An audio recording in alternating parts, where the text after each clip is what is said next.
mahasiswa saat itu perawatan Universitas Muhammadiyah Semarang. Di sini saya akan melakukan wawancara terkait gangguan tidur pada mahasiswa di Indonesia, Kak. Sebelumnya apakah hanya bersedia untuk saya wawancarai? Baik, bersedia. Baik, sebelumnya boleh memperkenalkan diri Anda terlebih dahulu dan latar belakang Anda. Jadi, perkenalkan saya Rida Pramana. Saya mahasiswa semester 4 Promosi S1 di Universitas Semarang. Baik, sebelum menjawab pertanyaan dari saya, ada indikatornya. Yang pertama itu untuk nomor 1 itu tidak pernah, yang kedua kadang ada, yang ketiga itu sering, dan yang keempat itu selalu ya, Kak. Oke. Baik, untuk yang pertama, apakah Anda pernah mengalami gangguan tidur?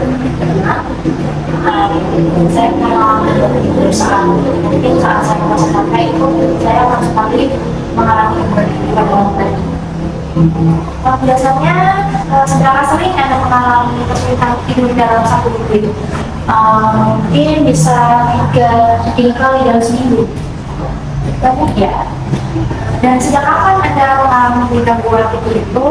Apakah ada peristiwa yang memicu kejadian awal gangguan tidurnya? Sejak sebelumnya sih, Kak. Saya tuh merasa sulit tidur karena ini yang mungkin ya mahasiswa banyak tugas, jadi sulit tidur tugas sampai pagi masalah pun Kak. Kalau biasanya Anda terbangun pada malam hari, apakah Anda sulit untuk tidur kembali? Ya, biasanya saya terbangun malam hari. Nah, saya tuh juga biasanya tuh ingin tidur kembali, tapi susah juga. Apakah biasanya Anda merasa kurang nyaman atau gelisah saat Anda sedang tidur? Iya, biasanya pernah merasakan itu. Nggak tahu faktor apa, saya tuh kadang merasa pas apa ya, kok kayak gini ya gitu. Jadi mungkin itu faktor juga untuk masalah sulit tidur ya, Pak. Berarti apa Anda mendapatkan mimpi buruk dalam tidur Anda? Kalau mimpi buruk itu kadang-kadang yang nggak sesering itu, mungkin 1 bulan cuma 2 kali itu ya. Biasanya kalau Anda tidak bisa untuk tidur, apa yang Anda lakukan? Biasanya saya buka sosmed seperti TikTok misalnya juga. Nanti lama-lamaan kan aku kayak anak itu udah bisa tidur. Pengaruh dari mungkin banyak pikiran, kerjaan, kebiasaan sebelum tidur itu sangat berpengaruh. Ya berpengaruh.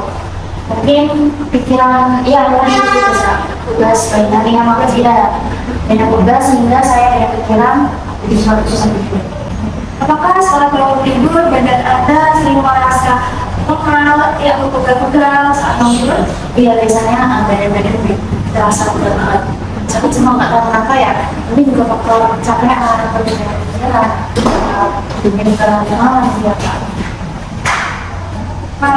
Apakah jam tidur Anda itu tadi tidak terlalu ya? Iya, tidak terlalu.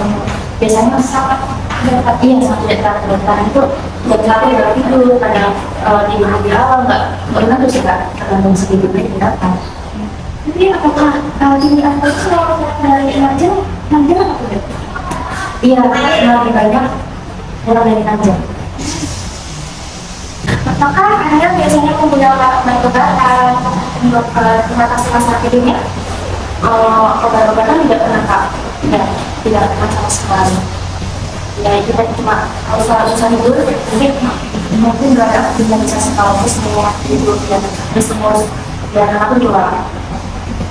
Mungkin cara yang paling aku buat mengatasi gejala gangguan tidurnya biasanya kayak apa? Mungkin aktivitas dari ini Kak, dari pagi sampai siangnya bisa diatur ya.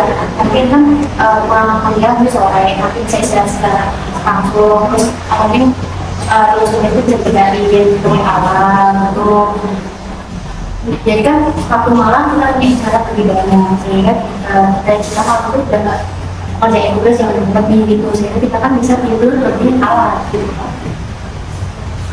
Jadi apakah lingkungan tempat tinggal, ruang pencahayaan, tempat tidur itu berpengaruh untuk manajemen tidur kakak gitu. Ya kalau ada suara bising itu saya susah tidur. Apakah dari keluarga atau orang terdekat biasanya membantu dalam mengatasi masalah tidur Anda? Sejauh ini belum ada juga, belum pernah ya. Baik, terakhir apa harapan Anda agar kualitas tidur Anda bisa kembali menjadi lebih baik? Harapan saya semoga kualitas tidur saya lebih baik dan sebetulnya terus jadwal atau waktu tidurnya bisa lebih dari Anda mungkin.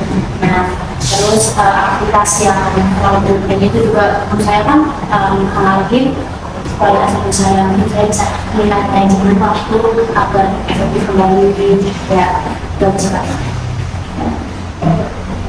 Baik, mungkin cukup dari saya. Terima kasih atas waktu dan jawaban yang telah Bapak berikan ya. Semoga kita diberikan kesempatan selalu dan semoga dari wawancara yang telah kita lakukan ini dapat memberikan manfaat dan wawasan yang ternyata. Terima kasih. Terima kasih. Terima kasih.